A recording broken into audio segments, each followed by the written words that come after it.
بندگی ہے کیا. بندہ یعنی مولا کے سامنے ہر وقت تابعدار و فرمانبردار ہونا اور مولا کے حکم میں کسی قسم کا چھون و چرا نہ کرنا. اس کے لیے میں ایک قصہ آپ کی خدمت میں سناتا ہوں جو ایک مسلمان خاتون کی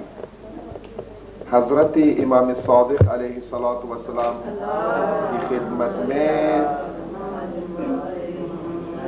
ایک خاتون حاضر ہوئی اور عرض کرنے لگی کہ مولا میں مریض ہوں اور ایک طبیب کے پاس گئی تھی اور طبیب نے مجھے ایک نسخہ دیا اور ساتھ انہوں نے مجھے یہ بھی کہہ دیا کہ اگر تمہیں اس مرض سے شفا یابی حاصل کرنی ہے تو اس نسخے کے ساتھ ساتھ کبھی کبھی شراب بھی استعمال کیجیے. تو یہ خاتون آتی ہے مولا کی خدمت میں، مسئلہ پوچھتے ہیں مولا آیا آپ اجازت دیتے ہو کہ میں شفا کی خاطر شراب کو استعمال کروں؟ یہ پوچھتا ہوں کہ جب تم ڈاکٹر کے پاس گئی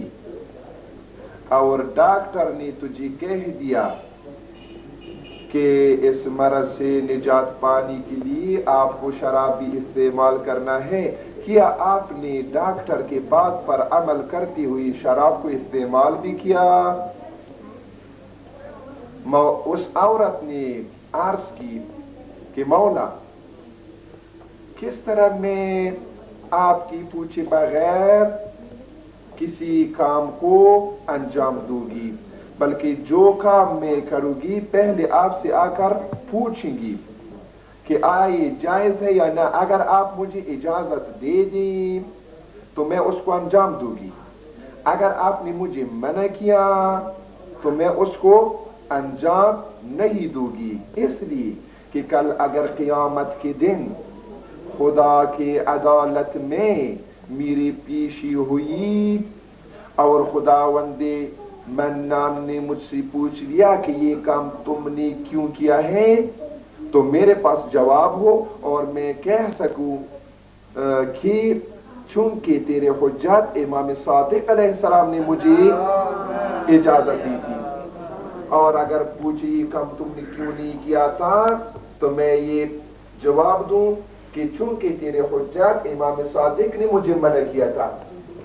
اس کے بعد مولا اپنے اصحاب کی طرف مخاطب ہو کر فرمانے لگی کہ اس خاتون جیسا جواب. اس کے بعد مولا اس خاتون کی طرف خطاب فرمانے لگا کہ میں اجازت نہیں دیتا، خداوند کریم نے حرام میں شفا نہیں ڈالی ہے. اگر ہم خدا کے بندہ ہیں تو پھر جو کچھ خدا نے ہم پر واجب کی ہیں، جو احکام اسلام کی طرف سے ہیں، ان کو ہمیں بدون چون و چرا تسلیم کرنا چاہیے، اور ہمیں یہ دیکھنا چاہیے کہ خدا کا حکم کیا ہے اور خدا کے حکم کی تشریح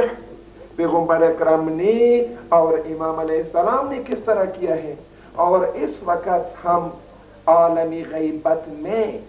زندگی گزار رہے ہیں کہ جبکہ ہمارا امام غیبت کے پردے میں ہیں، تو ہمیں مجتہد کی طرف رجوع کرنا چاہیے. ہمیں یہ دیکھنا چاہیے کہ مجتہد کا حکم کیا ہے. اینجا مرکز مقاومت هست.